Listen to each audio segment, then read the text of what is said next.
ఓం నమ శివాయ శ్రీమాత్రే నమ. మిత్రులకి శ్రేభిలాషులకి అలాగే నన్ను ఎంతగా ఆదరిస్తున్న యూట్యూబ్ ప్రేక్షకులందరికీ కూడా పేరు పేరు ధన్యవాదాలు.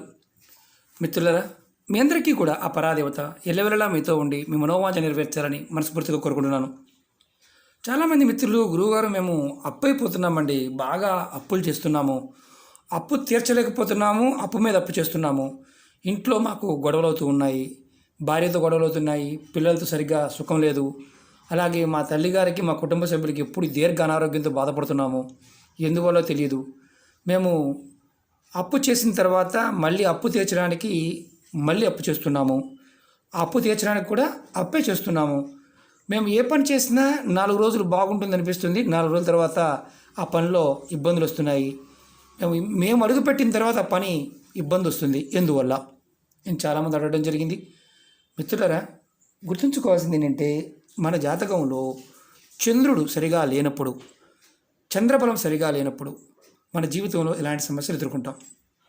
మనం ఒక్కొక్కసారి అతిగా ఆలోచించడం, అంటే 100 రూపాయలు పెట్టుబడి దగ్గర మనకి 100కి 1000 వచ్చేస్తాయి అని మనకు మనమే ప్రిపేర్ అయిపోయి అప్పు తెచ్చి మరీ పెడుతూ ఉంటాం.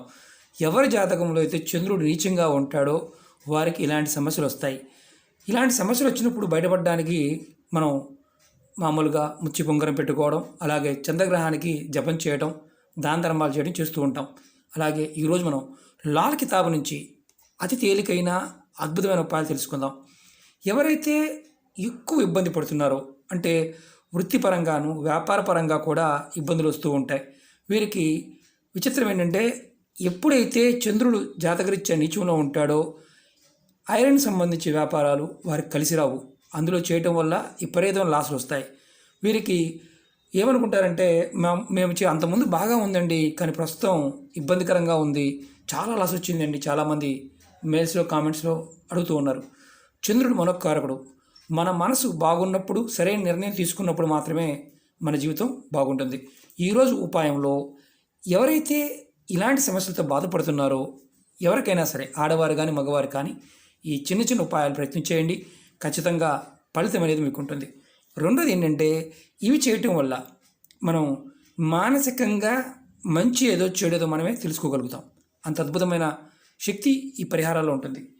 ఎవరైతే సమస్యతో బాధపడుతున్నారో వారు మాత్రమే చేయండి. అలాగే మీకు ఈ వీడియో నచ్చినట్లయితే లైక్ చేయండి, నా ఛానల్ సబ్స్క్రైబ్ చేసుకోండి, పక్కనే ఉన్న గంట సింబల్ని యాక్టివేట్ చేసుకోండి, 10 మంది మిత్రులకి షేర్ చేయండి.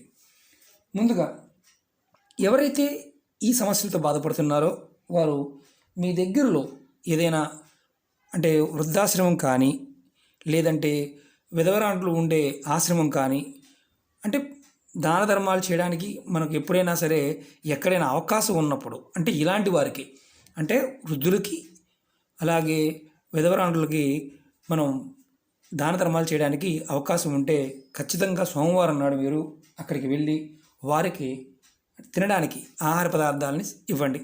అలాగే వారికి స్వీట్స్ని కూడా పంచండి. ఇలా ఎవరైతే బాధపడుతున్నారో వారు ఇది అద్భుతంగా పనిచేస్తుంది. ఎప్పుడు అవకాశం ఉంటే అప్పుడు కాకుండా సోమవారం నాడు చేయండి. అలాగే రెండోది ఏంటంటే, మీకు వారి దగ్గర నుంచి ఎవరికైతే మీరు పెడతారో వారి కాళ్ళకి మీరు నమస్కారం చేసుకోవాలి. ఖచ్చితంగా మీకు మార్పు అనేది వస్తుంది. అలాగే మీకు వీలైనప్పుడల్లా కూడా మీ దగ్గరలో శనీశ్వర ఆలయం ఉంటే ఆలయానికి వెళ్ళి స్వామివారికి గిన్నెలో పాలు పోసి అక్కడ పెట్టండి స్వామివారి ముందు. ఇలా చేయటం వల్ల మీకు ఏదైతే చంద్రుడు మీద ప్రభావం ఉంటుందో, శని భగవాను ప్రభావం అధికంగా ఉన్నప్పుడు ఇలాంటి సమస్యలు వస్తాయి, ఆ మెల్లగా తగ్గుతాయి. మీరు ఇది ఎప్పుడైనా సరే గుర్తుంచుకోవాల్సింది ఏంటంటే, సోమవారం నాడు చేయవచ్చు, శనివారం నాడు చేయవచ్చు, మంగళవారం నాడు చేయవచ్చు. అలాగే మంగళవారం రోజున మీరు పాలల్లో ఎవరైనా సరే, ఎవరైతే ఈ సమస్యతో బాధపడుతున్నారో పాలల్లో కొంచెం తేనె కలుపుకొని తాగండి. ఆడవారైనా మగవారైనా సరే మీకు ఖచ్చితంగా రిలీఫ్ వస్తుంది. అలాగే మీ కుటుంబ సభ్యులకి, మీ స్నేహితులకు కూడా పాలల్లో తేనె వేసి కొంచెం చిన్నపిల్లలకు కావచ్చు, కుటుంబ సభ్యులకు కావచ్చు, వారికి కూడా ఇవ్వండి, స్నేహితులకు కూడా ఇవ్వండి. ఇలా చేయటం వల్ల మీకు చంద్రబలం పెరుగుతుంది. దానివల్ల ఆటోమేటిక్గా మీ మానసిక స్థితి మారుతుంది. అలాగే మీరు ఉదయం సమయంలో ప్రతిరోజు కూడా మీరు మీరు కంపల్సరీగా స్నానం చేసిన తర్వాత మీరు ఓం అనే శబ్దాన్ని, అంటే ఓం అనే మంత్రాన్ని మీరు మనసులో అనుకుంటూ ఉండాలి. ఓం ఓం అని ఒక 5 నిమిషాలు అనుకోవాలి. అలా మీరు చేయటం వల్ల మీకు ఆటోమేటిక్గా ప్రాకృతికమైన శక్తి లభిస్తుంది. అలాగే మీరు చదవడం వచ్చిన వారు లేదా చదవడం రాకపోయినా సరే గాయత్రి మంత్రాన్ని చదవడం వచ్చిన వారు చదవండి, చదవడం రాని వారు మాత్రం గాయత్రి మంత్రాన్ని వినడానికైనా ప్రయత్నించేయండి. ఇలా ప్రతిరోజు మీరు చేస్తూ ఉంటే మీకు జాతకంలో ఉన్న దోషాలు తొలుగుతాయి. అలాగే మీ ఇంట్లో ఎప్పుడూ కూడా వెండి, అలాగే బియ్యము, అలాగే గంగాజలం ఎప్పుడూ కూడా మీ ఇంట్లో ఉంచుకోవడానికి ప్రయత్నించేయండి. మీకు ఖచ్చితంగా మార్పు రావడానికి అవకాశం ఉంటుంది. ఎందుకంటే మనకు లాల్ కితాబులో ఎంతో అద్భుతమైన జ్ఞానం ఉంది. దానిలో మనకి ఎన్నో చిన్న చిన్న ఉపాయాలు ఉన్నాయి. చాలామందికి తెలియదు ఏంటంటే ఇంత చిన్నవి పనిచేస్తాయా అనుకుంటారు. ఎందుకంటే శాస్త్రంలో ఎన్నో రకాల ప్రక్రియలు ఉన్నాయి. దానిలో లాల్ కితాబ్ చాలా అద్భుతంగా చాలా విషయాలకి సమాధానం చెప్తుంది. ప్రయత్నపూర్వకంగా చేయండి, ఖచ్చితంగా మార్పు రావడానికి అవకాశం ఉంటుంది.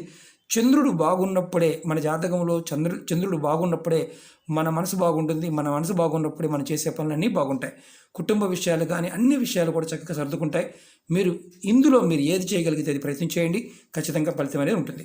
ఓకే మిత్రులారా, మీ ఇంట్లో ఎప్పుడు కూడా గుర్తుంచుకోండి, బియ్యం అయిపోకుండా ఉండాలి, గంగాజలం ఉండాలి, అలాగే వెండి గ్లాస్ కావచ్చు, భరణి కావచ్చు, ఏదైనా సరే కాయిన్ కావచ్చు, ఏదైనా సరే ఉంచుకోవడానికి ప్రయత్నించేయండి. ఎందుకంటే మీకు అద్భుతంగా అంటే చంద్రబలం పెరగడానికి అవకాశం ఉంటుంది. మీరు అలాగే నవగ్రహ స్తోత్రాన్ని కూడా రెగ్యులర్గా చదువుతూ ఉండండి. మీకు దీనివల్ల కూడా ఏంటంటే ఆటోమేటిక్గా మీ మానసిక శక్తి పెరుగుతుంది. ఓకే మిత్రులారా, ఓం నమః శివాయ, శ్రీమాత్రే నమః.